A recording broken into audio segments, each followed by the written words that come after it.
Арифметикалық прогрессияда кездесетін топ 3 есеп. Бірінші есеп. Егер А7 тең -5, А32 тең 70 болса, А1 және Д мәндерін табыңыз. А7 тең -5, А32 тең 70. А1 және Д мүшелерін табу керек.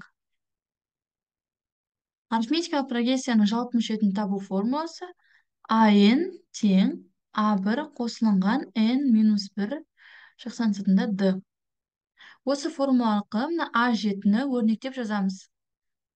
А1 қосу N бізде 7, 7 минус 6, 6D тең -5. А32-ні дәл осылай жазамыз. А1 қосылынған 31D тең 70.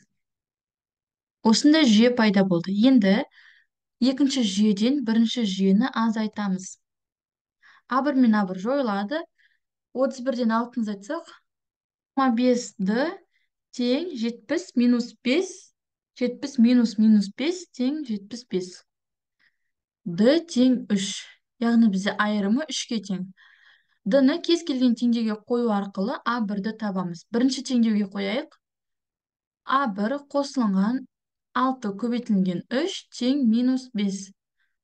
А1 тең -5 минус 18. А1 тең -23. Жауабы осы. А1 тең -3, Д 3-ке тең. Бізде бұл В жауабы. Екінші есеп. А6 қосу А9 қосылған А12 қосу А15 тең 20 болса, арифметикалық прогрессияның алғашқы 20 мүшесінің қосындысын табыңыз. Біз А6-ны А1 қосылған 5D деп жазсақ болады, иә? Дәл осылай мында тұрған А9, А12, А15 барлығын осылай жазамыз.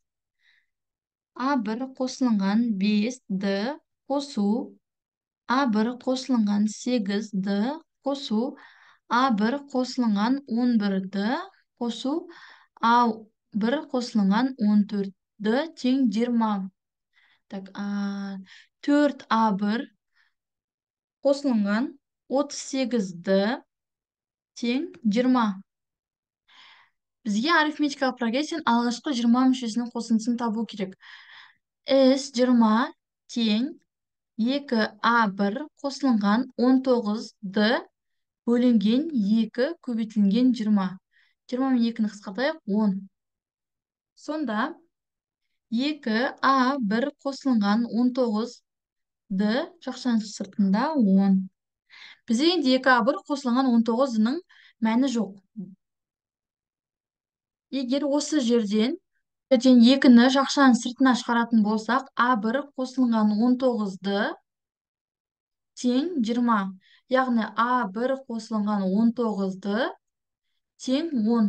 Енді осы 10-ды апарып, осы жерге қоямыз.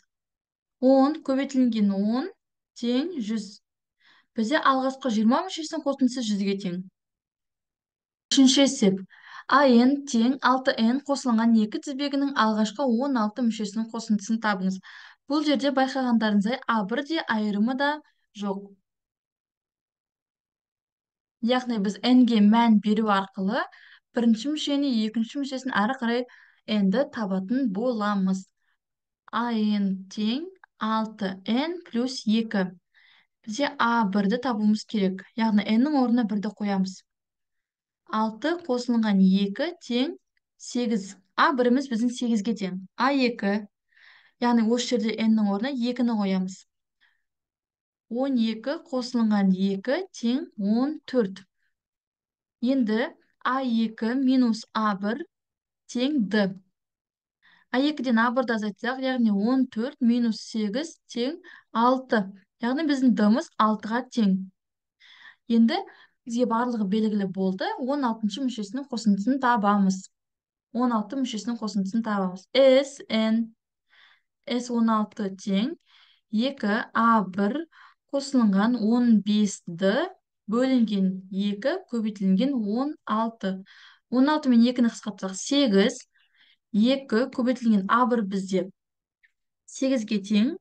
Қосу 15 көбейтілген Д бізде 6-ға тең.